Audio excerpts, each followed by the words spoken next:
Welcome. I was there at the scene at a historic moment and place. This will go down in the annals of Spanish football. And I hope it can come true and be completed this coming Sunday in New York with, well, a final victory.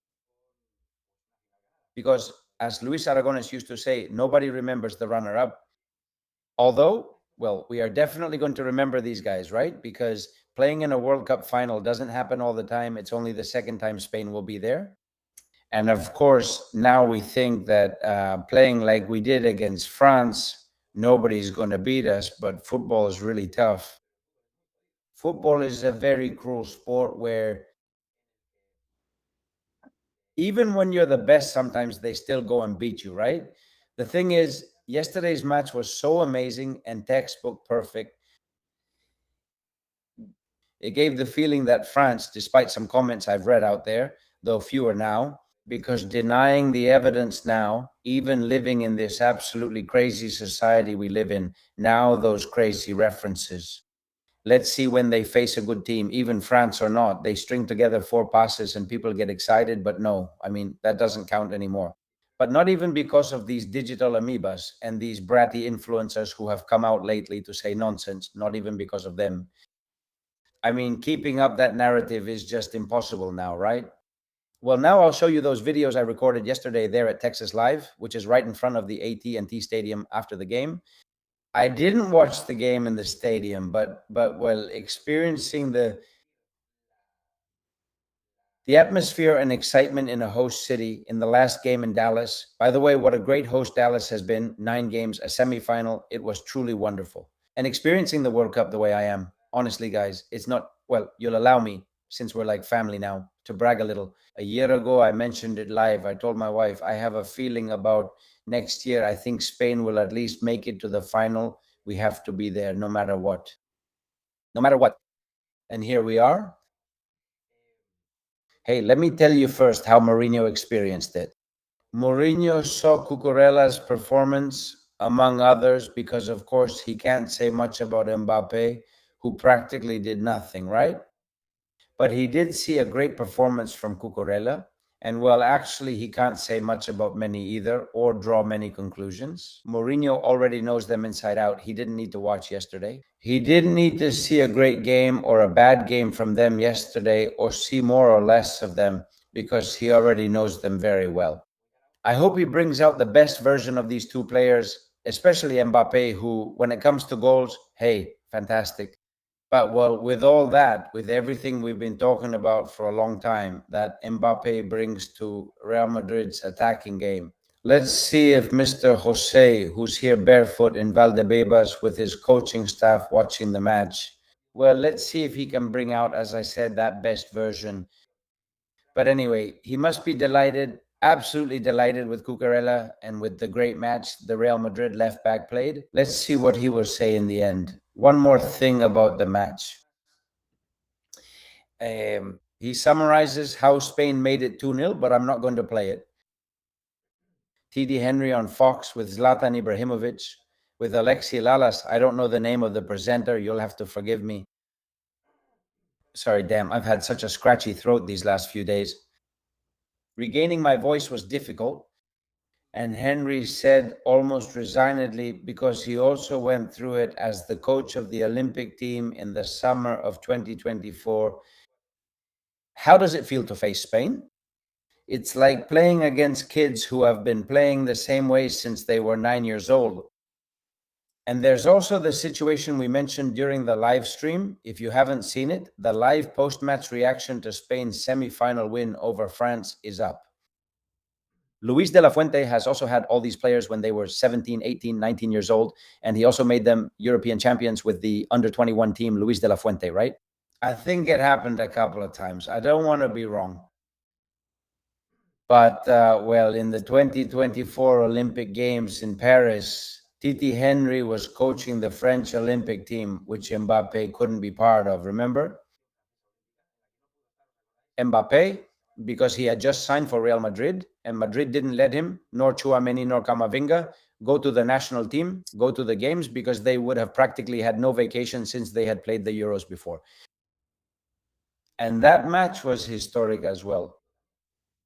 Spain wins 5-4, 5-4, or 5-3 against France, with France taking the lead 2-0, the French Olympic team, Spain tying it at 2, then Spain going ahead 3, 2 France tying it at 3, and then Spain scoring 2 more goals. I think I remember, as I said before, the penalty shootout during extra time, and I was saying it kind of resigned. Commenting on Spain's goal, the second goal, right? Pedro Porro's goal. If you want to take another look at it, check out the play. And even though France gets a few touches, but Spain never actually loses the ball. There's a shot by Baena. It's deflected by Koundé, I think. The ball goes back to Spain. Then there's a pass attempt by Rodri. The deflection is deflected again. I don't know if it's Diné as well. And the ball goes back to Spain. And that's where the whole thing with commenting Porro starts. But it's a succession of passes by almost the entire team. Really wonderful. And well, those are the points he makes. Thierry Henry, what can I say? I'm French. I wanted France to win and all that. But what this team did today to my national team was to completely shut them down. I say that's how it is, you see, right? And you still have to put up with people. Honestly, I don't even look. Just look. Anularlos. Absolutamente. It's not many, but I've been seeing more than one comment like this for a while now. It says,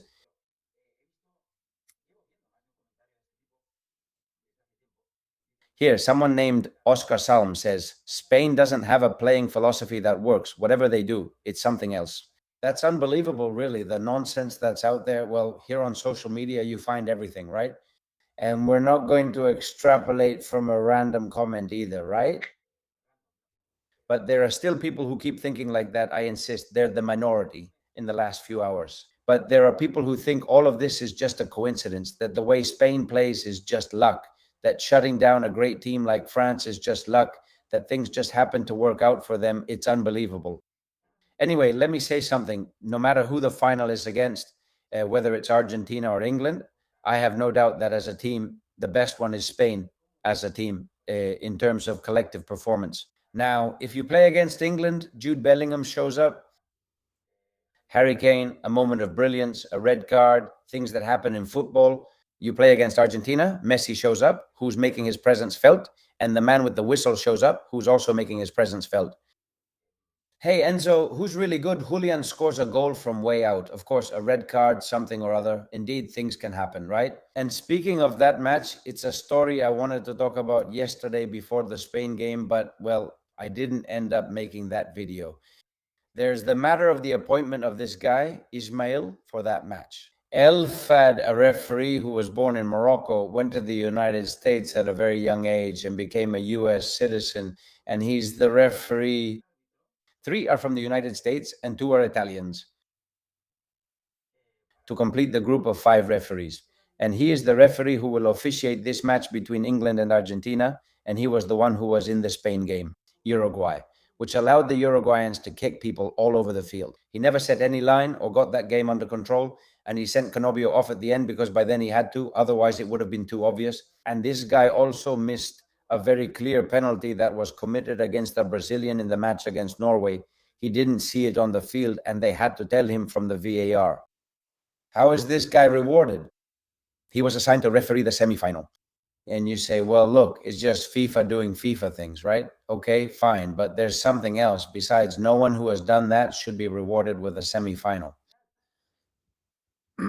But wait, because he's an MLS referee, of course, and he's refereed Messi a lot, and I think Messi has a pretty high win percentage with him. Sorry, quite high. And of course, this has been a real scandal in England, but well, because Spain's match overshadowed everything, I didn't even know yesterday that Pedro Sanchez's brother had been convicted. And a bunch of news has happened besides the Spain match, but I didn't find out about anything except for Spain. Moving on naturally, and